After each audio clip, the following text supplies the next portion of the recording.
Welcome to NFL Live. Happy Friday. I am joined in the studio by the one and only Dan Orlovsky and remotely by Mina Kimes and Ryan Clark, who was just vibing to Dua Lipa before we came on the air. Who knew you were a big Dua Lipa fan? There you go. That's for Marcus. I love it. Shout out to the flu. Shout out to the flu. All right, shout out to the 40-somethings, you guys. How about this game last night, people. right? Goodness gracious. Joe Flacco, Aaron Rodgers, Bengals, Steelers, and with the Bengals trailing 10-0 with under 5 minutes left in the half, Flacco finding Jamar Chase. Yeah, I love the fact that they cut his split down, create that one-on-one. Him and Jalen Ramsey just competing for the ball. Jamar finds a way to go chase it down. Yeah. Joe Burrow loving it. 16 catches, Bengals franchise record, and T. Higgins getting into the act, too. This is just another essentially one-on-one route, a three-step slant. Higgins in the middle of space, touchdown. All right, so it's a 2nd and 13 from the 44. Next drive for the Steelers. Rodgers sends it to DK Metcalf, but what a play by DJ Turner. I think DJ Turner's become like one of the best corners in football. That's a pretty impressive pick with the size of DK. All right, now the Steelers are trailing 20-10, and this is just a dime to Pat Freiermuth. The throws that both these quarterbacks made last night, pretty impressive. That Bender versus two high safeties, beautiful. That was really fun to watch. 2nd and 20 from the 32. He finds Freiermuth again. This is just a huge play. 68 yards for the TD. That guy's 41 or 42 years old doing that. 2.5 minutes left in the fourth quarter. Moves out to his left. Throws an absolute dart to Freiermuth. Look at this. I mean, this is 15, 20 years ago looking Aaron Rodgers. Just an unbelievable play.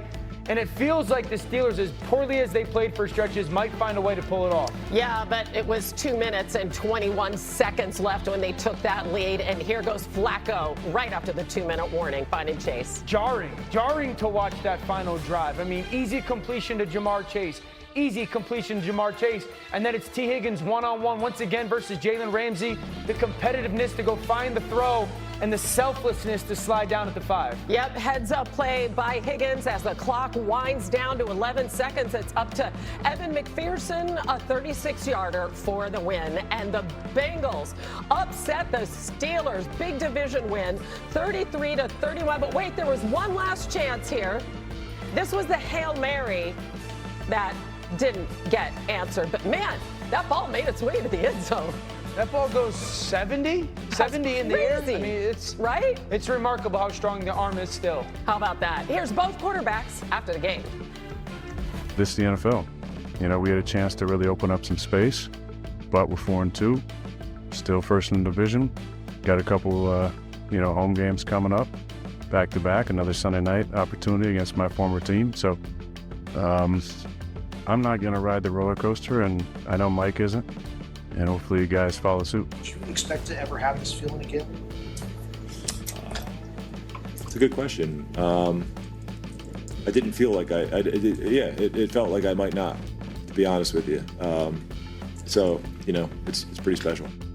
Well, RC, now we know why Mike Tomlin didn't want him traded to the Bengals. That had to hurt your heart, the way the Steelers played defense in that one. Yeah, it definitely made me hate the Cleveland Browns more than I already hated them. I think, Drake and the young people, they were looking for the function all summer with Nokia. I think last night the Bengals and the Steelers were looking for the unction because that's the age of these quarterbacks. And Joe Flacco absolutely played out of his mind. But when you think about the reason the Steelers were outplayed, it was schematics and also people. Yeah. The way that Zach Taylor approached this game was early on, if you were going to play too high, they were comfortable handing the football off.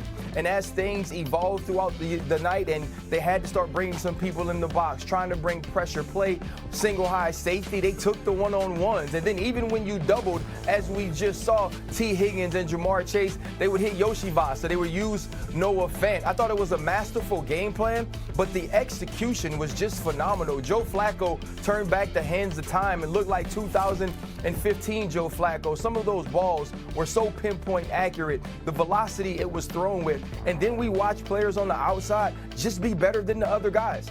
Jamar Chase, T. Higgins were better than Joey Porter and Jalen Ramsey. It was truly an epic night for this Bengals offense, but it was an epic debacle defensively for the Pittsburgh Steelers from Mike Tomlin and Terrell Austin. It was a total miss and a failure.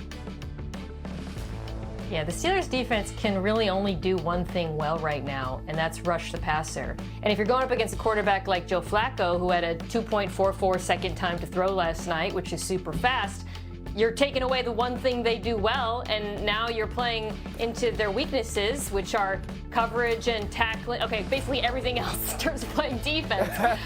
Ryan hit what really happened in terms of like the game planning, but I will say, even though they got a little bit run on when they played too high, I still think they played way too much man coverage against this team.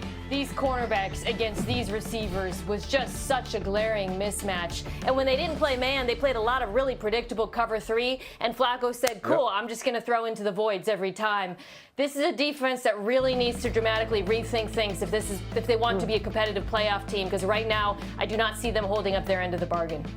Yeah, unengaged is the way that I would describe the whole defensive unit and plan. Just completely unengaged. If you watch them defend the run, guys are standing up with pad level left and right. Guys are getting in and out of the wrong or right gaps on a consistent basis. Some of these run lanes that Cincinnati had last night, who's a very poor running the football team, you watching defenders just completely stand up. You can see their numbers. Guys going in the wrong gaps, front side or back side. I'd also say this. I felt like at times, RC and MK and Hannah, they were trying to disguise their coverages so much, they disguised themselves into a problem. Like sometimes the safeties tried to rotate so differently and so late that Joe was like, oh, there's gashing holes backside there. Corners tried to rotate to the half, and it left just voids to the sidelines. And so I think that's the big takeaway is, you know, this is a defense I felt like was crazy simple last year. Are they trying to do too much right now where it's No. Yeah. all the parts aren't connected? Didn't seem like Dan, they you know made what, too, any though? adjustments. Yeah, RC. I'm sorry, Hannah, just really quick. The Bengals game plan was also pretty predictable. Totally. It wasn't that the Bengals came out and did something that you, myself, or MK didn't know pregame. We knew exactly what it was going to be, and the Pittsburgh Steelers did seem disengaged, but also unprepared, and they had an inability to adjust, which was the scarier piece of the entire night. Yeah, it's so weird. They're 0-7 on Thursdays against division opponents under Mike Tomlin. That's just a strange That one doesn't make stat. sense. Yeah, it That's a weird doesn't. stat. Obviously, they didn't close. Yeah. Okay, this is really unfortunate for the folks in London. They're not going to see one of the greatest receivers in the world, Puka Nacua.